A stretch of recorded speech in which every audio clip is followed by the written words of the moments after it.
이번 주 포항 MBC 뉴스를 한 번 더 정리해보는 시간 뉴스 브리핑 시작하겠습니다.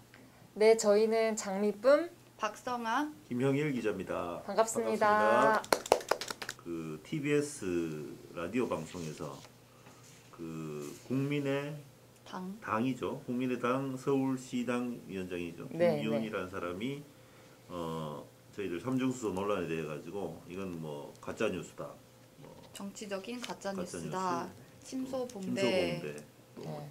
어디 지방 방송에서 보도한 걸 가지고 뭐 이런 식의 저희들 지역 MBC 뉴스를 포항 MBC 뉴스를 좀 폄하하고 비하하는 그런 발언을 해서 상당히 큰 후폭풍이 일었고 저희들이 생각하는 것 이상으로 또 주변에서 또 많이 관심을 가지고 이건 정말 문제가 있는 발언이다.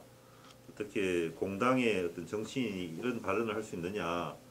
그래서 많은 비난이 쏟아졌고 또 여러 또 비판 성명이라든가 이런 것도 나오고 또 했고요. 또 응원도 많이 해주셨죠. 예, 응원도 많이 해주시고 또 법적 대응도 해라 이런 말씀도 많이 해주셔서 저희들도 지금 손해배상 소송이라든가 이런 명예훼손에 관련된 법적 그 대응을 지금 검토하고 있고 또 변호사와 상의도 하고 있습니다. 그래서 조만간에 법적 대응에 들어갈 예정이고요. 이게 뭐 비단 포항 MBC만의 문제가 아니고 지역 그 언론, 지역 방송 전체를 모독하고 모욕하는 어떤 그런 게 될 수 있기 때문에 저희들이 적극 대응할 예정입니다. 꼭 뭐 국민의 당뿐만 아니라 지금 야권에서 야권 일부에서 계속 그 가짜 뉴스다 뭐 이런 식의 그 반응을 많이 보이고 있는데요. 이런 부분에 있어서도 저희들 그 방송을 통해서 적극적으로 지금 그게 아닌 부분들을 계속 그 저희들 방송하고 있고 또 이번 주에도 여러 가지 삼중수소 논란이라든가 이런 부분에 대해서도 또 방송을 또 했죠, 그죠? 예, 그래서 김윤 관련해서 또 말씀하실 게 있으면 또 예. 저는 좀 그 말씀을 보고 되게 본인 스스로 모순적인 발언을 하고 계시다고 느꼈는데요. 그러니까 정치적으로 뭔가 유착이 된 보도다 이렇게 말씀하시고는 갑자기 또 뭐 어디 지방 방송에서 그러면 지방 방송이 별 의미 없는 방송이다 그러면서 또 마치 뭐 정치적으로 뭔가 뭐 모의를 해가지고 막 이런 방송을 하는 것처럼 뭐 정부 여당과 뭐 모의해가지고 마치 그럴 힘도 없고 저희들이 뭐 그렇게 인정도 안 해줍니다. 그분이 말씀하셨듯이 별로 힘도 없는 방송인데 존재 가치도 없는데 누가 뭐 청와대나 뭐 정부 여당에서 우리한테 와서 이런 방송 좀 해주세요. 우리가 필요하니까 정치적으로 뭐 그렇게 우리한테 제의도 안 들어오고요. 그 정도 힘이 누가 그렇게 이야기하더라고요. 그 정도 힘이라도 있었으면 좋겠다라고. 네, 그래서 좀 모순적인 스스로도 발언을 하신 거 아닌가 생각했습니다. 아주 예리한 지적이었던 것 같아요. 그렇게 우리가 힘 있는 그런 매체로 봐주신 것 같기도 하고 아닌 것 같고 뭐 이상합니다. 좀 그렇죠. 말이 기분이 좀 묘하죠. 네. 하여튼 뭐 잘못된 발언이라는 거는 뭐 그래서 더 이상 얘기할 필요가 저희들보다 더 화를 많이 내주시고 또 우리 지역 시민들도 그렇고 또 뭐 다른 그 이걸 바라보는 좀 여러 여론들이 그 저희들한테 힘도 주시고 그래서 성명문도 뭐 발표되고 좀 그랬잖아요. 그렇죠. 예. 정의당에서도 발표를 했고 정의당에서도 뭐 브리핑을 통해서 이거는 좀 비하 발언이다. 이게 그럼 지역의 인식에 대해서 보여주는 거 아니냐 이런 식으로 한번 지적이 나오기도 했고요. 그다음에 지역방송협의회라고 언론노조 전체 언론노조에 있는데 뭐 민방이라던가 지역 MBC 이렇게 속해 있는 그런 협의회가 있는데 거기서도 마찬가지로 이건 지역 방송에 대한 어떤 폄하다, 비하다, 문제가 있는 발언이다 또 지적이 나왔고. 그러니까 이게 또 이제 결국은 중앙이 서울이 지역을 바라보는 인식이 아닌가. 저희들 그 7일날 방송 이후에 한 2, 3일 동안 계속 그 아무 방송도 없고 서울 중앙에서 중앙 언론에서 방송 없고 그 어떤 본질에 대한 뉴스는 전혀 없는 상태에서 도리어 그걸 해명하는 뉴스는 엄청나게 많이 쏟아졌어요. 그러니까 삼중수소가 무해하다, 피폭 뭐 가능성 없다. 저희들이 뭐 피폭 가능성 있다는 이야기 안 했거든요. 근데 뭐 도리어 피폭 가능성이 없는데 왜 난리냐, 멸치, 바나나 뭐 이런 이야기를 하면서 그런 것들이 중앙 언론에 굉장히 대서특필되고 네, 저희들이 원래 제기했던 그 문제에 대해서는 어쨌든 간에 기본적으로 A라는 문제가 있고 거기에 대한 반박이 나와야 되는데 A라는 문제는 전혀 다루지 않은 상태에서 반박 기사만 엄청나게 나오는 네, 네. 이상한 현상들. 네, 네. 예. 그 결국은 뭐 그렇죠. 서울에 원전이었기 때문이 아닌가. 저는 가장 큰 이유는 그거라고 생각해요.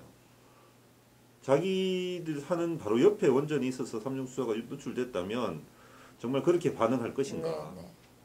진짜. 네. 그렇죠, 그죠. 그래서 하여튼 지금 서울이나 이렇게 다른 지역에 계시면서도 이 문제에 대해서 공감해 주시는 분들이 그래서 더 또 소중하고 저는 정말 또 그 감동했던 게 그 서울에 사시는 분인데 네. 그 자기가 그 TBS 뉴스공장에서 그 아. 발언을 들었다 이러면서 혹시 모를까봐 연락했다 이러면서 꼭 이거를 대응을 해라 이렇게 얘기를 해주시는데 정말 감사했습니다. 지금 민주당에서 월요일 날 지금 18일 날에 그 월성원전을 찾았어요. 그래서 실제로 그 본부장으로부터 월성원전 본부장으로부터 그 이야기도 듣고 그다음에 또 질문도 하고 또 직접 원전 내부로 들어가기도 하고 또 주민들도 만나고 이렇게 진행이 됐는데요. 저희가 이거를 이 행사를 그 유튜브로 실시간으로 다 중계를 했고 그 동영상이 지금도 있기 때문에 보고 싶으신 분들은 언제든지 보실 수 있고요. 그 실제로 원전에서 어떤 입장을 보이고 있는지를 가장 좀 잘 보여줄 수 있는 거라고 봐요. 그래서 직접 한번 보시는 것도 좋을 것 같고. 근데 지금 여기서 드러난 가장 큰 문제는 기본적으로 이 차수막 월성 1호기의 차수막이 파손된 것과 관련해서 지금 1년 10개월이 지나도록 원인이 안 나왔고 그리고 또 제대로 이게 보수도 지금 아직 안 됐습니다. 보수 안 됐고 또 원안위에도 늦게 2018년에 됐고 그래서 이 실제로 이제 파손된 거는 2013년이고 19년에 이제 이거를 찾았는데 확인을 했는데 근데 그 발견한 그렇죠. 것도 좀 우연이었잖아요. 네, 그러니까 이게 참 이게 그런 게 발견한 것도 직접 그 파손된 거를 확인한 건 아니고 다른 이제 2호기, 3호기, 4호기도 비슷한 공사를 하기 위해서 도면을 봤는데 여기 차수 확인. 네, 그 이건 이제 이 워딩은 그 본부장님 워딩 그대로인데 네.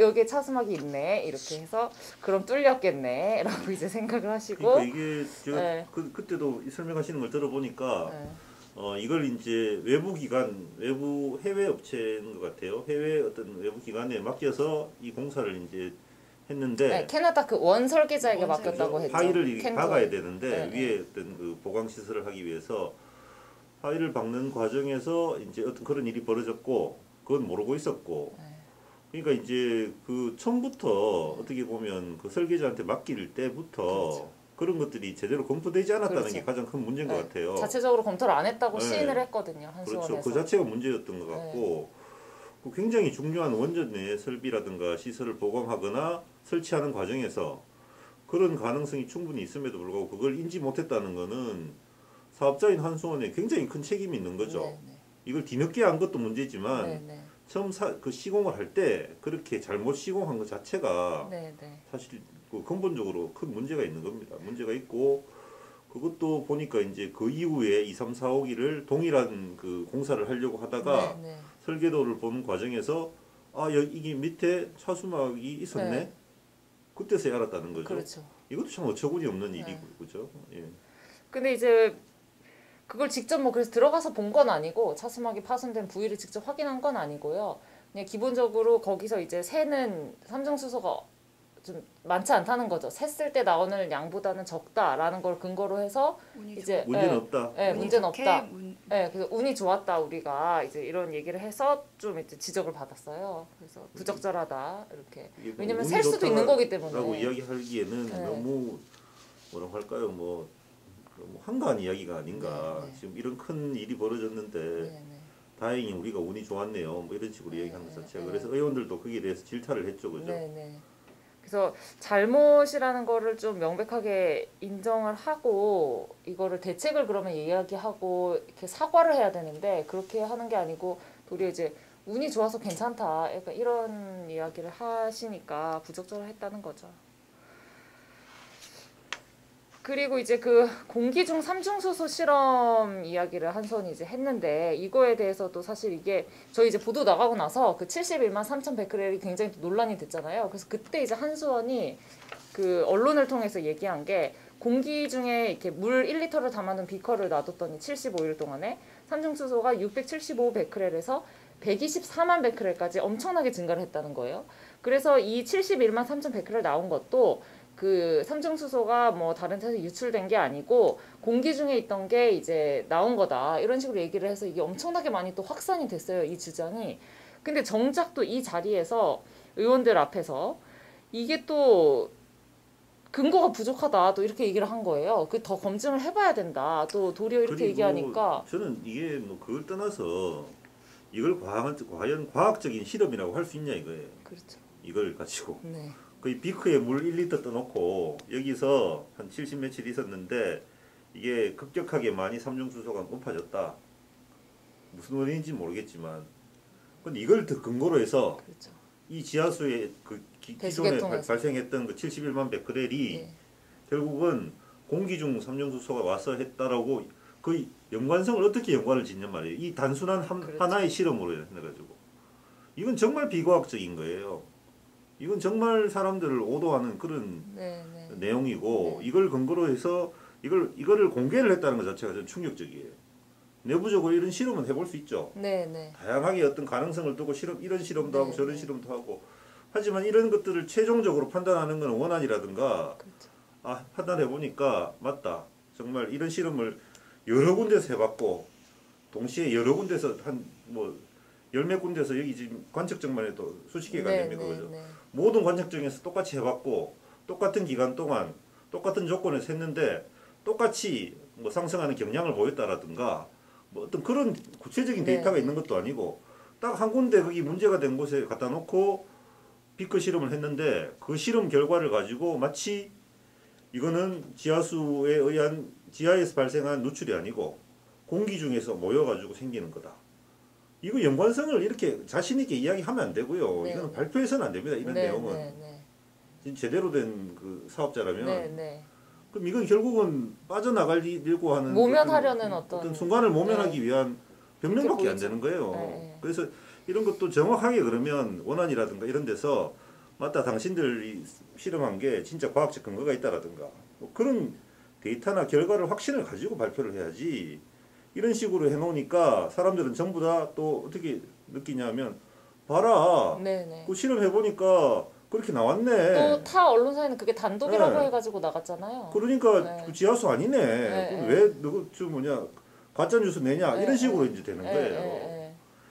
그래서 이런 것도 보면서 진짜 이건 너무하다 한소원이. 전 좀 비겁하다고 예. 생각했는데.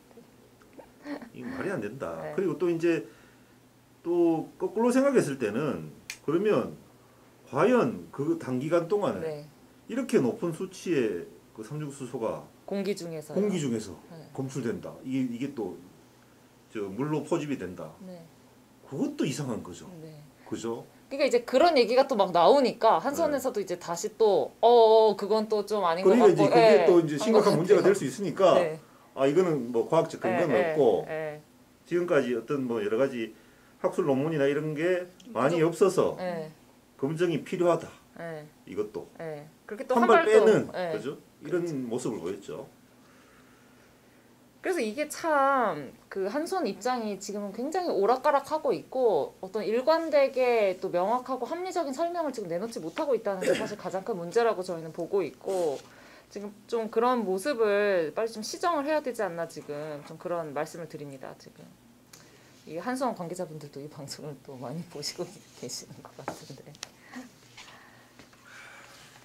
그리고 이제 또 두 번째 그리고 이 자리에 또 이제 주민분들이 오셨어요. 그래서 주민분들이 그 이제 입장을 정리를 해서 말씀을 해주셨는데 저는 이 주민분께서 말씀해주신 게 굉장히 그 잘 정리돼 있다고 생각하는데 어디서 새서 어디로 흘러서 어디로 나가는지 모르는 게 제일 위험하다. 그래서 구멍이 났으면 구멍을 막아주시고 새 나가는 길이 있다면 그 길도 차단해 주셔서 앞으로 이런 일이 없도록 꼭 예방 조치까지 취해달라 이렇게 말씀해 주셨어요. 정말 간곡한 말씀이 아닐까 저는 생각하고 정말 그 불안함이나 이런 걸 정말 자제하고 정말 꾹 참고 정말 정제해서 말씀해 주신 게 아닌가 이런 생각이 들거든요. 그래서 국회 차원의 어떤 이런 제대로 된 조사 진상 규명 이런 게 좀 시급하고 또 더더군다나 지금 한수원이 이렇게 입장을 제대로 밝히고 있지 않기 때문에 원안위도 마찬가지고요. 더욱더 국회의 역할이 좀 더 중요하게 작용하지 않을까 이런 생각을 하고 있습니다. 또 이제 에폭시 라이너에 대해서도 저희가 보도를 했어요. 에폭시 라이너가 그 사용 후 해결료 저장 수조에 이제 그 방수를 위해서 칠해놓은 이제 1mm의 어떤 그 도장인데요. 이게 이제 사용 해결료 저장조에서 이 에폭시 라이너 때문에 그 누설이 된 게 아니냐. 그래서 결국에 그 지하수에서 높은 농도의 삼중수소가 검출된 게 아니냐. 이제 이런 지금 가설이 지금 좀 유력하게 나오고 있는데 이유가 뭐냐면 실제로 그 민주당에서도 확인한 게 에폭시 라이너가 최근 3년 동안 500회 넘게 손상이 됐고 엄청나게 많이 손상이 된 거죠. 그리고 한수원에서도 그 최근에 14차례에 걸쳐서 또 에폭시 라이너 보수 공사를 계속 실시를 했고 그 한 정황이 보이고요. 그다음에 또 사용 해결료 4호기. 예, 저장조 중에 이제 월성 4호기에 있는 수조 같은 경우에는 이런 이제 보수 공사를 한 뒤에 그 지하수에서 검출되는 삼중수소 양이 또 한 30% 감소했다는 거예요. 그리고 또 이게 또 문제가 뭐냐면 설계상으로도 에폭시 라이너가 취약하다라는 게 밝혀진 게 다른 원전 같은 경우에는 다 스테인리스 스틸을 사용한다는 거죠. 에폭시 라이너 대신에 6mm짜리를. 그러니까 그러면 왜 에폭시 라이너를 다른 원전 안 쓰나? 에폭시 라이너가 정말 아무 문제가 없다면 이제 이런 생각이 드는 거죠. 또 이게 에폭시 라이너가 또 많이 취약하다고 하니까 그런 이제 더 의혹들이 나오는 거죠. 그래서 콘크리트 자체는 그 사용 해결료를 담고 있는 콘크리트 자체는 벌써 이게 한 30년씩이나 되고 하기 때문에 저희들도 뭐 우리 옛날 노후된 건물 보면 아파트나 이렇게 보면 금도 가고 이렇게 부식도 하고 하지 않습니까? 이게 어쨌든 시멘트라든가 뭐 이런 거 성분인데 그렇기 때문에 여기도 결국은 그런 뭐 균열이라든가 여러 가지 손상이 있을 수밖에 없고 그 콘크리트 구조물 자체가 어떤 방수 효과를 내지는 못하니까 결국은 에폭시 라이너라는 방수제를 바르는 건데 이게 이제 여기 가장 큰 증거는 그건 것 같아요. 월성 4호기 같은 경우 사용 해결료 저장조 그 수리 이후에 삼중수소 발생량이 30%가 감소했다는 거. 결국은 이제 에폭시 라이너로 보수를 하면 한 30% 정도 적게 나온다는 거지 않습니까? 그죠? 그건 결국은 이제 에폭시 라이너에 한자가 있을 경우에 계속 지속적으로 뭔가가 누설되거나 그 방출되고 있다라는 증거를 이제 반증하는 거라고 볼 수 있거든요. 그 또 에폭시 라이너가 또 보수하기도 사실 이게 굉장히 어렵대요. 이렇게 보수를 굉장히 여러 번 해야 됨에도 불구하고 또 한 번 보수하는 것도 굉장히 어렵고 왜냐하면 이거를 다 그 수중에 잠수를 해가지고 보수를 해야 된다고 하더라고요. 그러니까 이게 보수가 잘 됐는지 안 됐는지 확인하는 것도 쉽지 않고 그 여러 좀 애로사항들이 많이 발생한다고 하더라고요. 그래서 결국에는 이거를 다 스테인리스 스틸로 바꿔야 되는 게 아니냐 이제 일각에서는 이런 얘기도 하고 있는 게 바로 뭐 그것 때문이죠. 지금 근데 이제 한수원 입장은 어쨌든 이 에폭시 라이너 자체가 뭐 단순한 에폭시가 아니고 여기에 이제 유리 섬유가 포함되어 있어서 아주 방수 효과가 뛰어난 어떤 그런 특수한 에폭시 라이너다. 그래서 문제가 없다. 그리고 또 수시로 수중 카메라로 이렇게 점검하고 있고 유지 관리하고 있어서 어떤 뭐 누설이라든가 이런 부분들의 문제는 없다. 뭐 계속 그렇게 또 이야기하고 있습니다. 원전 하면은 되게 뭔가 과학의 집약체? 절대 뭐 괜찮을 그런 과학적인 선물이라고 생각했는데 99년도에도 국장님이 리포트를 하셨더라고요. 이게 이것도 결국에는 부품의 문제가 있다는 거죠. 원전의 핵심 부품에. 이때는 뭐였냐면요. 감속제 펌프 축을 밀봉하는 고무링이 손상돼서 그때도 방사능이 누출됐었거든요. 피폭되는 그 작업자들이 피폭되는 그런 사고도 발생했죠. 그리고 이때도 이때 은폐 의혹이 있었다 뭐 이런 말도 있더라고요. 뭐 하도 오래돼가지고 기억이 잘 안 나는데. 그러니까 이게 저희도 이제 원전의 어떤 부실 부품 문제가 이때뿐만이 아니고 그 이후로도 이제 좀 발생을 네. 하잖아요. 그러니까 뭐 제대로 케이스 인증이 안 된 부품을 쓴다거나 뭐 시험 성적서가 제대로 없다거나 그런 부품을 써서 이제 문제가 되는 경우가 있는데, 그러니까 그런 것처럼 이런 모든 어떤 방금도 과학의 어떤 총집약적인 어떤 산물이다 이렇게 얘기를 했는데, 그게 되려면 결국엔 그런 모든 것들이 다 이게 맞아야 되는데, 부품의 어떤 성능이라든지 이런 모든 것들이 또 보수를 했을 때 보수의 어떤 결과물도 좋아야 되는 거고. 근데 그런 것들이 어쨌든 지금 이렇게 에폭시 라이너 얘기 같은 것도 들어보면 그게 우리가 생각하는 것만큼 그렇게 완벽한 상태는 아닐 수도 있다는 거죠. 그러니까. 네. 그래서 안전에 대해서는 충분히 뭐 계속 문제 제기를 할 수 네, 있는 네. 부분이 아닌가 싶더라고요. 네. 그래서 안전이라는 것도 이런 모든 것들이 다 그 목표를 달성했을 때 이제 이게 달성되는 것이지, 안전도. 그러니까 사실 저도 뭐 이렇게 오랫동안 기자 생활하고 이제 원전도 취재하고 있지만 사용 후 해결료 저장조가 정말 저는 사실 안전하게 관리된다고 그냥 믿고 있었어요. 그렇죠. 솔직히 뭐 사고가 나더라도 원자로 안에 있는 뭐 어떤 핵심 부품이라든가 이런 쪽에서 문제가 생기는 네. 게 문제라고만 생각하지, 네. 사용 후 해결료가 새거나 아니면 누설된다라는 생각은 이때까지 한 번도 해본 적이 없어요. 솔직히 이야기해서. 그렇죠. 그러니까 이런 일이 이제 알려지면서 저희들도 여기 살고 있고 계속 취재를 했지만 그럼에도 불구하고 몰랐던 거죠.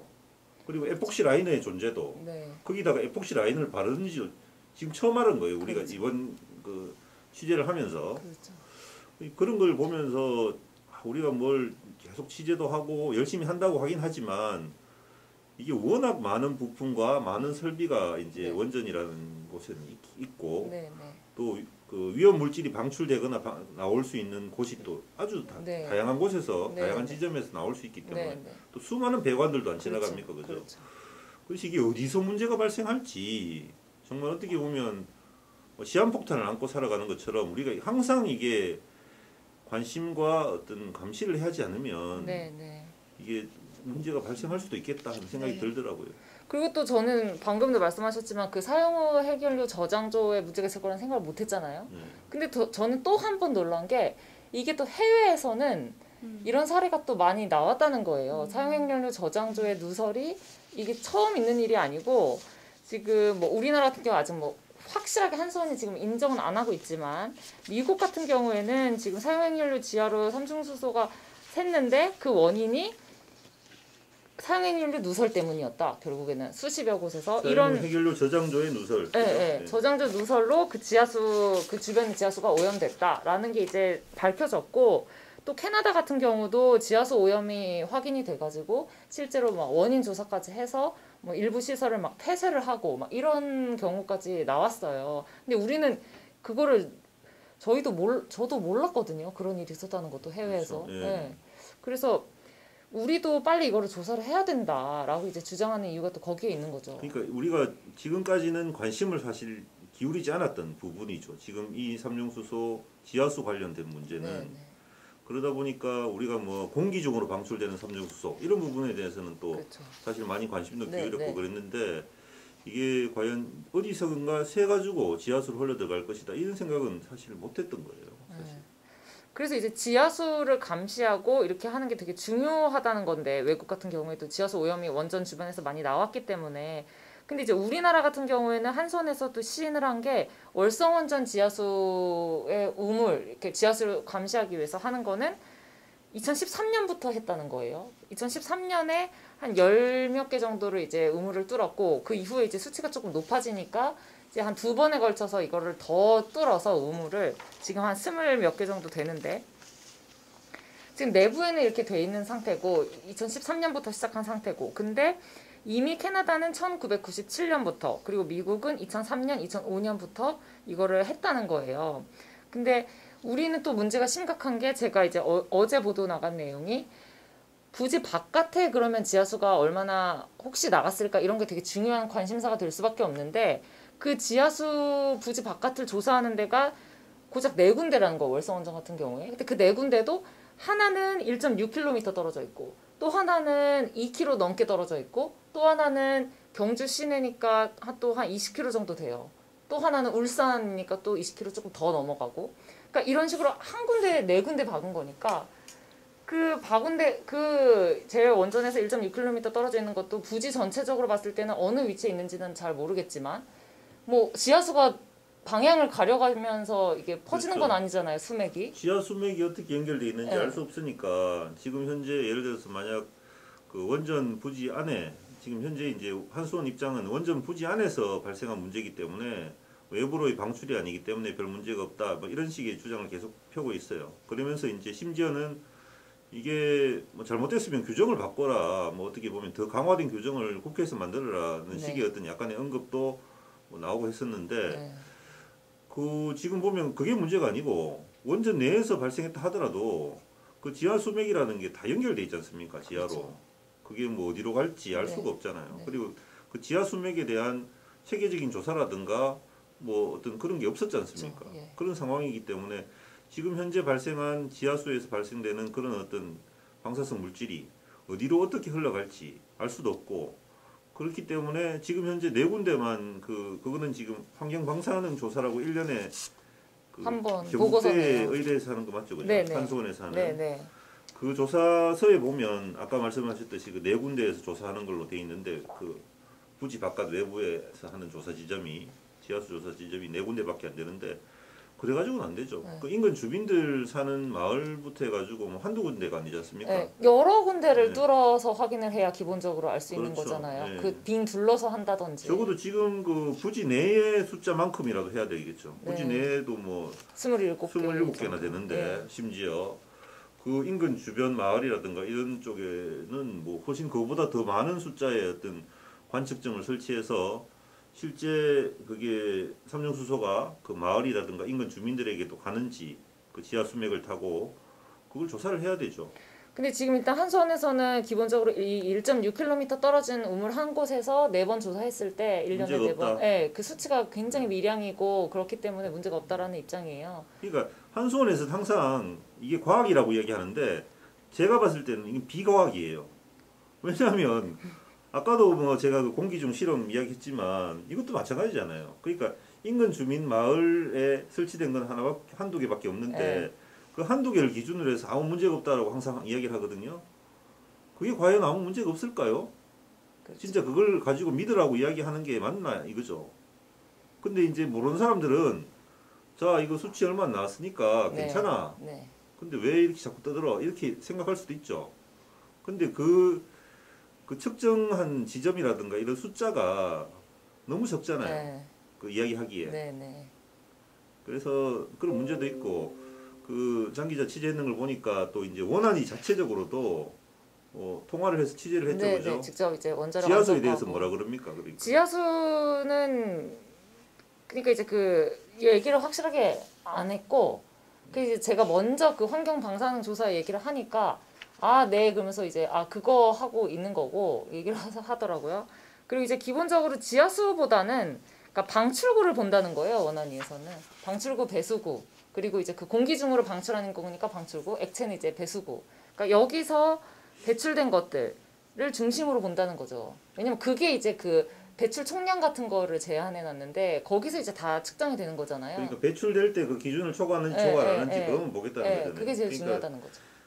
어떻게 보면 이제 우리 하수종말 처리장에 마지막에 말단부에 배출될 때 강으로 배출될 때 이 배출 물질을 측정하는 거나 마찬가지라고 생각해요. 그렇죠. 근데 문제가 뭐냐면 하수종말 처리장은 그게 없지 않습니까? 뭐 예를 들어서 밑에 균열이 생겨가지고 지하수로 뭐 오염 물질이 스며든다든가 공기적으로 방출된다든가 이런 게 없잖아요. 방사능 물질이. 그렇죠. 방사능 물질이 지금은 어디로 갈지 모르는 상황이잖아요.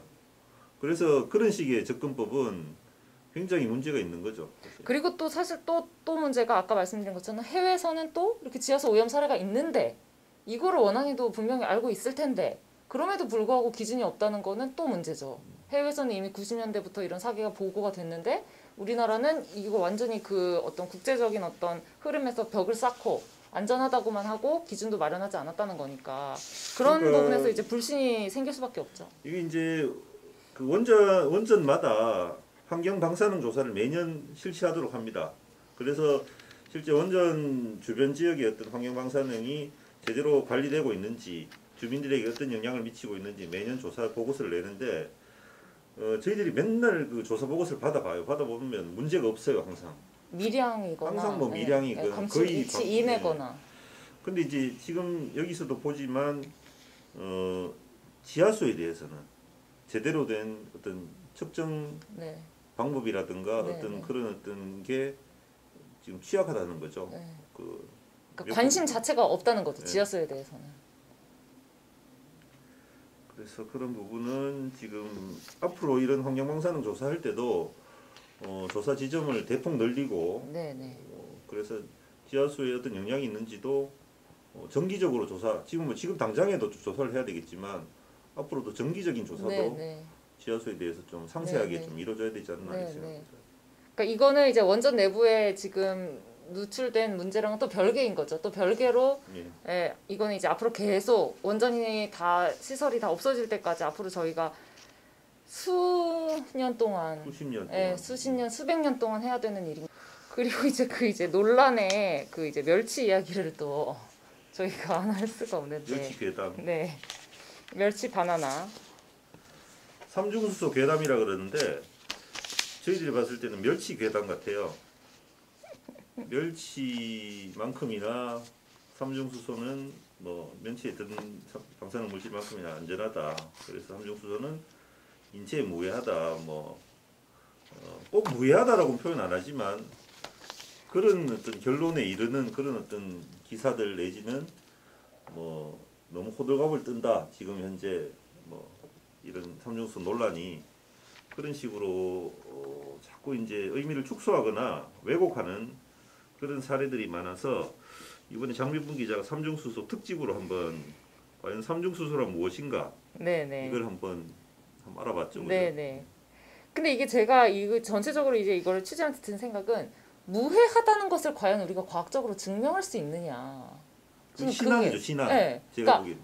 유해하다는 거는 증명할 수 있어요. 뭐 이렇게 뭐 실험을 해가지고 진짜 뭐 안 좋은 영향이 나타났다는 걸 보면 알 수 있는 거잖아요. 근데 무해하다는 거는 아무 영향이 없고 안전하다는 거를 과연 우리가 증명할 수 있느냐 약간 그런 생각이 많이 들었어요. 그래서 실제로 연구 결과를 보면은 유해하다는 연구 결과들이 많아요. 삼중수소가 몸에 유해하다는 게. 그래서 뭐 동물을 대상으로 했을 때, 쥐를 대상으로 했을 때도 유엔 과학위원회에서 한 연구를 보면은 이제 삼중수소를 대량으로 주입시키는 거예요. 그럴 경우에 이제 죽는다는 거예요. 그러니까 대량으로 주입하면은. 그러면은 일단 기본적으로 그 얘기는 뭐냐면 삼중수소가 유해하다는 거죠.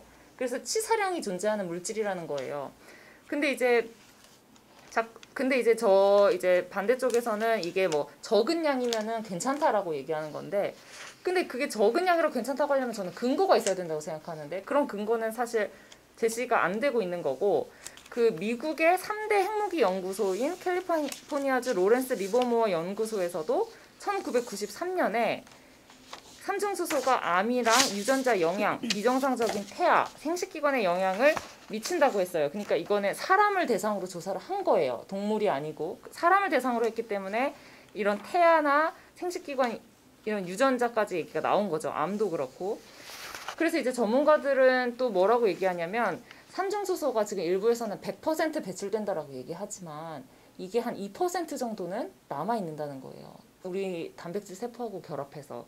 그러면 이게 한 500일까지 우리 인체에 머무는 기간이 늘어나고, 이렇게 되면은 이게 언제 붕괴를 할지 모른다는 거예요. 500일 안에 할 수도 있고 500일 뒤에 할 수도 있고. 그래서 이게 우리 인체에 유해한 영향을 끼친다. 그 삼중수소가 기본적으로 유해한 영향을 끼친다고 할 때 그 영향을 이때 한다.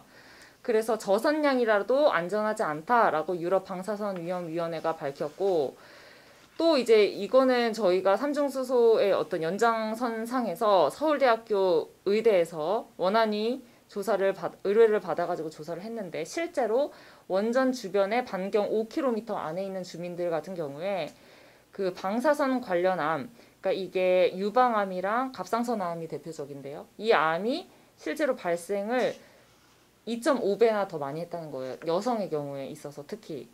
그래서 이거는 제가 알기로 이 조사를 여러 차례 이거를 그러니까 데이터를 검증을 한 거예요. 서울대에서도 이거를 한 번 하고 그 뒤에 또 연령이나 이런 걸 또 잡아가지고 교정을 해가지고 또 분석을 한 번 더 한 건데, 거기서도 이렇게 결과가 나온 거예요.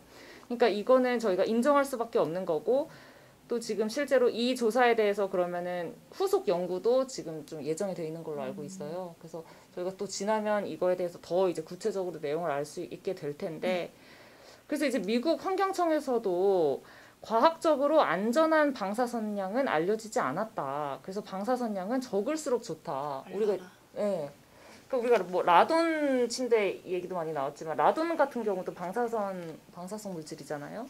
라돈 같은 경우도 우리가 기준치 이내가 안전하다고 해서 그 침대를 계속 쓰고 있는 분은 안 계시겠죠. 아무래도 그런 게 굉장히 꺼려지실 거 아니에요. 그러니까 삼중수소도 마찬가지거든요. 근데 그거를 마치 우리가 일상적으로 섭취하고 있는 멸치나 바나나에 빗대서 얘기한다는 거는 그동안의 모든 이런 그 방사능 물질에 대한 논의를 다 무의미하게 만들어 버리는 거죠. 뭐 후쿠시마에서 그 방류하는 것도 마찬가지로 그러면 우리가 근거가 없게 되는 거잖아요. 그래서 이거는 정말 너무 선정적이고 원전의 어떤 안전에 대한 아주 자극적이고 선정적인 보도였다 이렇게 보고 있습니다. 네, 그래서 이런 상황이니까 주민분들은 당연히 좀 불안하실 부분들이 많을 수밖에 없잖아요. 실제로 이제 체내에서 검출이 많이 됐죠. 그래서 검사를 계속 했죠. 2014년부터 2015년까지 1차로 했고요. 또 최근에 2020년 7월까지 마무리된 검사가 2차가 있는데요. 둘 다 보면은 검출률, 그러니까 이제 그 대조군에 비해서 그 주변 주민분들의 소변에서는 검출률이 훨씬 높게 나온 거죠. 그러니까 10명을 조사를 했는데 그 중에 몇십 프로가 나왔다. 보통 60몇 프로 나왔습니까? 네, 60? 그러니까 양남 같은 경우에는 60%, 68%가 거의 70% 가깝게 10명을 하면 한 7명이 무조건 다 삼중수소 검출됐다는 거죠. 네. 그러니까 상당히 그 삼중수소에 많이 노출돼 있다. 결국은 그에 비해서 서울이나 뭐 대조군은 어땠습니까? 대조군 같은 경우에는 60배 차이 이상 났죠. 네, 그러니까 뭐 울산이나 이제 서울 이쪽은 거의 0에서 1% 이 정도로 나왔거든요. 아예 안 나오네요, 거의. 네네, 그렇죠. 그러니까 100명 중에 뭐 한 명이나 내지는 뭐 거의 안 나오는 그런 수준이다, 그죠? 네, 뭐 그러니까 울산시 북구 같은 경우에 0.7, 서울시 같은 경우는 1.3 이렇게 1.3% 이런 식으로 나왔거든요. 그래서 이 결과를 보면은 여기 결과에서도 통계적으로 유의한 차이가 있다라는 식으로 얘기를 해요. 1차 연구와 마찬가지로 유의미한 결과가 있다 이런 식으로 나오고 있는데 저는 이게 굉장히 시사하는 바가 큰 게 이렇게 검출률 자체가 높다는 거는 상시적으로 삼중수소가 계속 체내에 상존한다는 의미일 수도 있거든요. 그러니까 매일매일 내가 이 체내에 상존할 수 있는 부분이 있고 검출률이 높다는 거는 많은 사람들이 검출된다는 거는 그러면 결국은 거기에 의해 가지고 아까 말씀하셨듯이 어떤 그 체내의 어떤 이상이라든가 손상 같은 어떤 그런 영향들이 발생할 수 있는 거죠. 그냥 단순히 이게 들어왔다가 빠져나간다 이렇게만 일회적으로 내가 삼중수소가 들어와서 빠져나간다 이런 개념하고 다르거든요. 근데 또 들어오는 거죠, 주민들은. 그러니까 서울에서 어떤 방사선에 의해 가지고 삼중수소가 섭취되는 경우도 있을 수 있겠죠. 뭐 1.몇% 있으니까. 그런 분들은 정말 한 10일 만에 빠져나가고 끝날 수가 있는 문제예요. 근데 여기 계속 사시는 분들은 차원이 다른 문제인 거죠. 그리고 네, 그리고 이제 이런 연구 말고 이제 주민분들이 계속 하고 계시는 것도 있거든요. 직접 요시료 검사를 계속 하시고 계시는데 이제 그 검사 결과에서는 그 경주 환경운동연합 사무국장님 말씀으로는 그러니까 인근의 나알이나 읍천각 같은 경우에는 이제 3km 이내인데 그 마을에서는 100% 다 나온다는 거예요. 주민분들이 자체적으로 검사하는 경우에는 계속 나오고 있고, 그리고 2015년에 검사하고 2016년, 2019년 연구 결과에서도 보면은 5살짜리 아이의 몸에서도 2015년 같은 경우에는 17.5베크렐 나왔고 그 뒤로도 꾸준히 이제 줄긴 하고 있지만 나오고 있습니다. 그래서 아무래도 좀 염려하시는 부분들이 있을 수밖에 없는 건데 일단은 이 보고서에도 뭐 결론은 인체 영향은 없다 이거예요. 없다는 아니지만 염려하지 않아도 된다. 그러니까 민간환경감시기구에서 하는 거죠. 피폭 산량은 아주 미미한 수준이 있고 그래서 건강 영향은 염려하지 않아도 된다. 그 뭐 월성 본부장님도 이렇게 똑같이 말씀하셨어요 그날. 그렇죠. 근데 이게 그 보면은 이 그 피폭 선량으로 이게 단위를 바꾼 거예요. 보통 이렇게 얘기할 때 이렇게 밀리시버트로 단위를 바꿔서 얘기하는데, 그러니까 이게 저선량이라는 건데 이거에 대해서 그러니까 제가 취재한 바로는 장담할 수 없다는 거죠. 이렇게 저선량일 경우에도. 그러니까 이거는 정말 베크렐을 그냥 밀리시버트로 바꾼 건데 이 바꾸는 거에 대해서도 사실 여러 가지 그 기준이나 조건들이 있더라고요. 그래서 그것도 사실 우리가 좀 따져봐야 그리고 되긴 해요. 아까도 말씀드렸듯이 지속적으로 네. 계속 매일매일 내가 네, 어떤 그 삼중성에 노출되어 있는 상황은 그냥 일회적으로 노출되는 상황하고는 완전히 다르지 않습니까?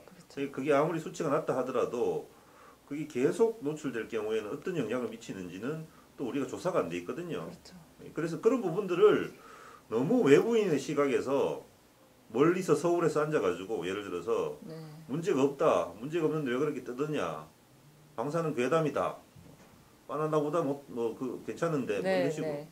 이게 바나나 멸치 괴담이에요. 제가 그렇죠. 보기에는 그렇죠. 도리어. 네. 훨씬 더 그게 비과학적이고 저희들의 주장이 훨씬 더 과학적 근거는 아니면 추정일 수 있는 거죠. 네, 어떻게 보면. 네. 그리고 또 뭐 저 본부장이 또 말한 게 좀 그때 좀 선문을 일으켰죠. 네, 그때 의원들한테 좀 지적을 받은 부분이 있는데요. 그때 말씀하신 이 부분에 대해서 민주당 그 설명할 때 네네네. 그때, 예. 네, 그 의원들한테 좀 지적을 받았는데, 그러니까 말씀을 하실 때 이제 주민들이 감성적인 마음으로 감상적인 마을입니다. 감성적인 마음으로 불안하실 수는 있겠지만 이제 걱정할 만큼의 유의한 건은 없다. 지금까지는 이런 부분이었는데, 그래서 그냥 감성적인 주민분들의 불안이라고 표현하면 어떡하냐 이런 식으로 지적이 그러니까 있었습니다. 주민들 입장에서는 생존과 관계된 문제고 팩트죠. 이거 예. 검출됐다는 거는. 예. 그게 감성이 그런데 아니잖아요. 그래서 이제 원안위에서는 그 뒤로 이제 민간조사단을 구성하겠다라고 발표를 했는데요. 그 민간조사단에 대해서도 좀 신뢰성에 의문이 있다 이런 지적이 많이 나오고 있는데요. 일단은 이제 뭐 원안위가 발표한 바에 따르면은 전문가 네. 관련 학회의 전문가를 네. 이제 조사단에 구성을 하겠다는 거예요. 대신에 이제 단장 같은 경우에는 조사 단장 같은 경우에는 원자력과 무관한 지질학회, 대한지질학회에서 추천을 받아서 단장을 하겠다.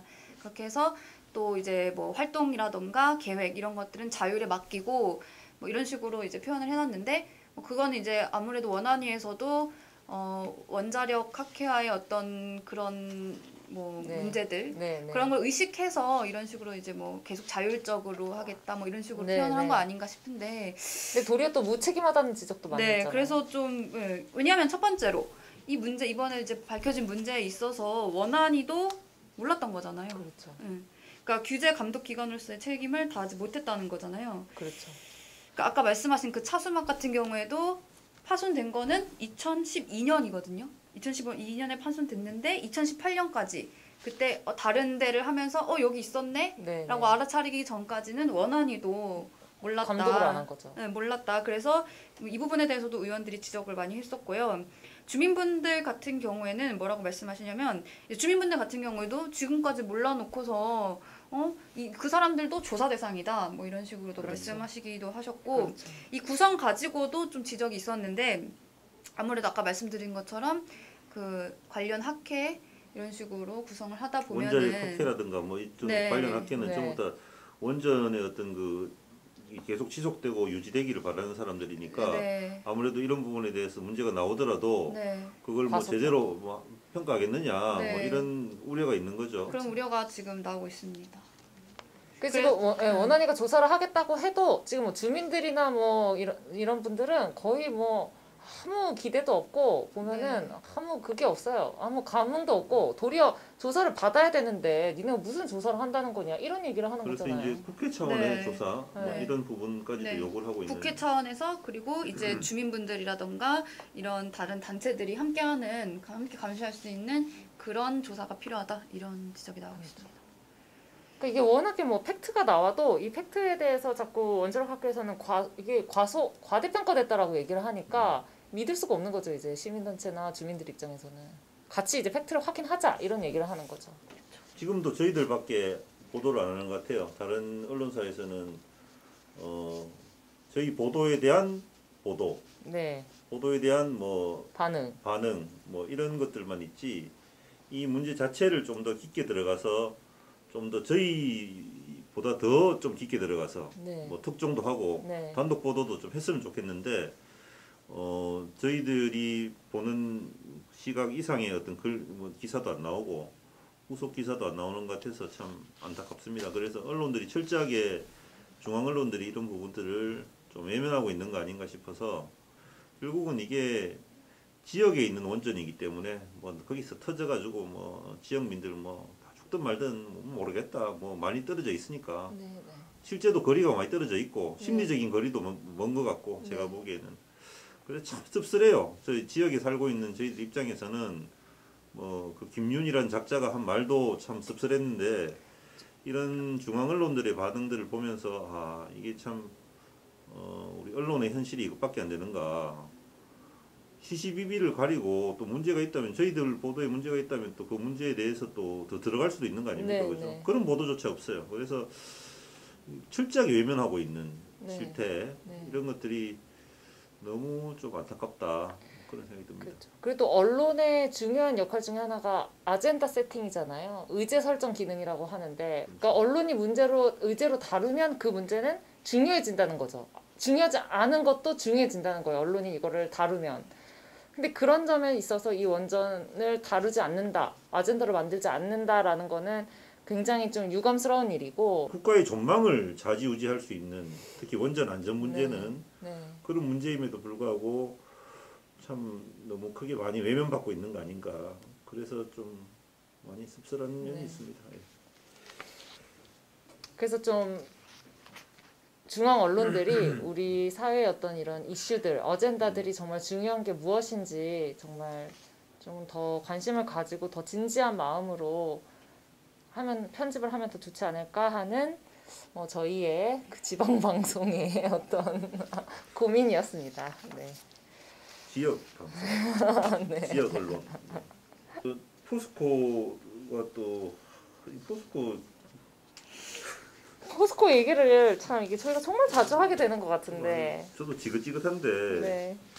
포스코에서 뭐 어떤 일 포스코가 또 왜 오늘 포스코가 화두가 됐죠? 네, 그 일단은 작년 믿을 수가 없어요. 저는 말, 사실 그쵸? 이거를 믿을 수가 없어요. 뭘요? 이렇게 이런 소송을 제기했다는 거. 네. 그쵸. 네. 설명해 주시죠. 어떤 소송인지. 지난해죠. 네. 지난해 12월에 이제 방송이 된 다큐가 있는데요. 그 샘물 네. 쓰지 마라라는 저희 포항 MC 특집 다큐멘터리가 있었는데 그게 이제 어떤 내용을 주로 다뤘었는지는 이걸 보시는 분들은 보셨을 것 같아요.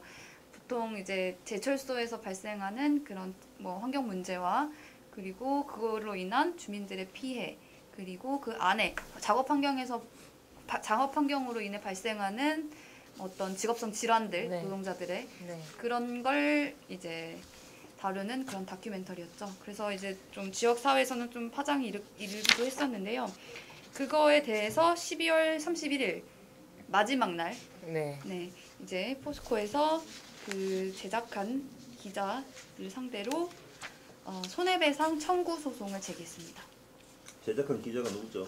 장성훈 기자입니다.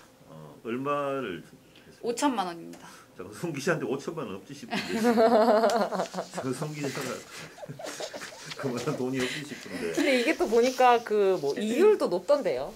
그 이자까지 다 하면 이게 뭐 엄청 올라가긴 거의 뭐 하더라고요. 장성 기자는 거의 뭐 하여튼 그래서 자식도 아이들도 지금 집에서 쫓겨날 있고 것 같은 이런데. 상황이에요. 지금 보니까 제가 바로 근처에 사는데 근데 이게 저는 정말 이해할 수 없는 게 같은 그 뭐 저도 기자 뭐 그렇게 오래 한 건 아닐 수 있지만 아니 이거 언론 중재위에 걸어야 되는 거 아니에요 당연히. 그리고 저희가 어쨌든 반론권에 대해서도 이야기를 했고 반론 공문 정식으로 보냈는데도 응하지 않았고 그런 상태에서 또 우리 보도 나간 이후에 언론 중재위나 이런 데도 전혀 뭐 그 얘기도 안 했고 그 내용에 대한 이의 제기나 이런 회사로도 것들은 안 했잖아요 전혀 심지어. 없었죠. 네. 없는 상태에서 갑자기 기자 개인을 상대로 해서 손해배상 청구 소송을 제기한 겁니다. 그래서 뭐 주요 내용은 뭐 방송 내용에 중에 16개 정도 되는 내용이 허위 사실이다. 그렇기 때문에 포스코의 명예를 훼손했다. 인격권을 침해했다. 요 내용이 주요한 그런 소송의 내용인데요. 그래서 이제 아까 말씀하신 부분에 대해서 좀 비판이 많이 일었어요. 그러니까 언론중재위라는 그런 절차가 있음에도 불구하고 어떤 내용에 대한 이의 제기가 아니라 바로 기자 개인을 상대로 소송을 제기하는 거는 표적 소송이다 이런 얘기도 있었고 보복행위다 이런 식으로 금속노조, 언론노조 이제 공동으로 낸 그런 그 성명서, 공동 성명서에서도 그런 식으로 이제 지적을 했고요. 또 이제 환경운동연합이라는 그 전국 단위의 그 환경단체에서도 당장 그거에 대해서 이제 문제를 제기했었죠.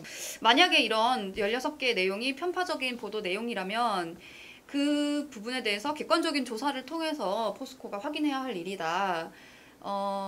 근데 이제 뭐 여태까지 뭐 인근 주민 지역들에 대한 뭐 국립환경과학원에서 뭐 조사한 거에 따르면은 뭐 밝혀진 일이고 그리고 뭐 등등등 이런 것들이 다 알려진 사실이다 이미. 그동안 환경단체에서도 주민들도 노동자들도 계속 문제 제기를 해왔던 부분들인데 그거를 이제 정리한 것이 새로 나온 얘기가 아닌데 그동안은 자기들이 얘기할 때는 포스코에서 어떠한 사과나 인정이나 조사 이런 절차가 한 개도 없었음에도 불구하고 이런 식으로 그 내용을 가지고 지역민들의 이야기를 얘기하고 이런 환경의 문제를 모아서 얘기한 이런 다큐에 대해서 그냥 기자 개인을 상대로 바로 이렇게 소송을 제기하는 건 정말 안 되는 일이다. 이런 식으로 뭐 취소해야 한다. 뭐 어떤 얘기냐면 가장 나쁜 방법으로 개인을 공격하고 있다. 적반하장이 따로 없다. 이런 식으로 표현을 하셨고요. 또 이제 포항 지역에 있는 시민단체들이 모여 있는 그 시민단체 연대회의라고 또 있는데 거기서도 기자회견까지 열었어요. 여기 같은 경우에는 포스코 본사 앞에서 그러니까 포스코가 시민의 건강한 권리와 노동자의 안전할 권리를 보장해야 한다. 그런데 오히려 포스코는 이 손해배상 청구 소송을 제기하고 있다. 그러니까 이게 문제라는 지적을 다시 한번 하시는 거죠. 그렇죠. 이 다큐 같은 경우에는 지역 언론과 정치권의 침묵 카르텔 속에서 수십 년간 이렇게 은폐되었던 이런 문제들을 지적한 부분임에도 불구하고 처음 공론화를 한 거죠. 네. 그동안은 이제 뭐 시민의 건강이라던가 노동자의 안전은 그런 지역 경제를 위축시킨다는 이유에서 이런 거에 대해서는 철저히 외면당해왔는데 이제 이 부분에 대해서 이 비공개와 이 오랜 시간의 비공개와 은폐, 침묵의 역사에 이제 이 다큐가 파열구를 내고 있는데 여기에 뭐 이제 용기의 박수를 보낸다 말씀하시면서 이제 자기들도 이거에 대해서 직접적으로 시민 운동에 나서겠다 이렇게 말씀을 하셨습니다. 저도 그 소장을 좀 봤는데 저도 고소를 당해야 될 것 같아요 보니까. 왜요? 저도 포스코 관련해가지고 환경 기사를 좀 썼거든요. 그럼 저도 당하고 국장님도 당하고. 네, 저희가 다 당해야 되지 않나. 사실 그 내용대로라면 그런 생각을 좀 했고 그런 점에서 정말 자의적인 소송 제기다. 이거는 정말 포스코가 이거는 정말 언론의 역할 자체를 인정하지 않은 것이다 이런 생각을 좀 했습니다. 네, 뭐 그런 와중에 이제 광양제철소에서도 문제가 그렇죠. 제기되고 있는데요. 광양제철소 인근에는 이제 포항의 해도동, 송도동 같이 이제 바다를 건너서 묘도라는 데가 있대요, 여수에. 거기서도 이제 차에 본네트 위에 그냥 까만 가루가 하루는 이렇게 뭐 다 있고 그리고 평상시에도 이렇게 뭐 옷 말려놓을 수 없다. 이거는 뭐 다들 뭐 몇십 년 동안 말씀 들으셨죠? 네, 저는 이제 처음 왔으니까 몰랐거든요, 그 정도인지. 그래서 가서 봤는데 이렇게 뭐 잠깐 이렇게 쓸어도 뭐 까만 가루가 이렇게 모인다던가 아니면은 이렇게 빗물 받아놓은 통에 이렇게 밑에 침전돼 있고 이랬는데, 그러니까 광양제철소 인근의 이 마을도 이제 똑같다는 거죠. 그래서 이제 그 마을에서도 이거를 하도 참다 못해서 주민분들이 이거를 이제 모아가지고 성분 분석을 의뢰했대요. 그랬더니 이제 중금속이 뭐 1급 발암물질, 뭐 2급 발암물질 이런 것들이 뭐 기준치의 몇 배씩 높게 나왔고 아연 카드뮴 그죠? 아연 1급 발암물질인 아연이랑 카드뮴이 니켈도 9배 넘게 나왔고 수은과 납도 나왔고요. 수은과 납은 이제 기준치보다는 낮게 나왔다고 하지만 나오긴 나왔다 이런 식으로 문제 제기가 됐어요. 더불어민주당 노웅래 의원이 문제를 제기했죠. 그래서 질문을 했어요. 이 부분에 있어서 조사가 필요한 거 아니냐. 저희 그 장성원 선배님 다큐도 틀었었어요. 그 현장에서 국회에서 네, 틀고 그래서 이제 포항 지역에서 이런 식으로 암 발생률이라던가 네, 이런 네. 게 뭐 1.72배 뭐 이런 식으로 높게 나오고 있는데 네. 이 포스코에 대해서 특단의 조치를 취한 거 아니냐라고 네. 이제 질문했을 때 이제 한정희 후보자가 이런 식으로 다른 지역에 비교해서 더 높게 이상이 있다는 거에 대해서는 만약에 그렇다면은 오염 어떤 원인 물질이 있을 것이다. 그러면은 조사가 필요하다고 본다. 이렇게 대답을 했어요. 네, 네. 네. 그리고 이제 또 그 직업성 암 관련해서도 이 부분에 대해서도 이제 그 노웅래 의원께서 노동부하고 같이 네, 노동부와 이제 합동으로 특별조사해야 하는 거 아니냐라고 네. 노동부 환경부와 같이 네. 이제 네. 같이 공동으로 합동으로 네, 네. 그 특별조사해야 되는 거 아니냐라고 했을 때 살펴보겠다 이런 식으로 긍정적인 입장을 내놨습니다. 그 이제 뭐 포스코는 뭐 기준치를 지켜서 배출하고 있기 때문에 뭐 이런 물질이 그 제철소 밖에서 발견됐다 하더라도 그것들은 이제 관련성이 예. 없다고. 네, 네. 인과관계가 없다 이런 네, 입장이죠. 네, 그런 입장이죠. 네, 오늘 뉴스 브리핑은 여기까지입니다. 항상 따뜻한 시선으로 저희 뉴스를 시청해 주시고 저희들이 하는 이야기를 귀 기울여 들어주시는 많은 분들에게 정말 감사드리고 감개가 무량합니다. 사실 앞으로 더 노력하는 그런 뉴스를 만들 수 있도록 최선을 다하겠습니다. 고맙습니다. 고맙습니다.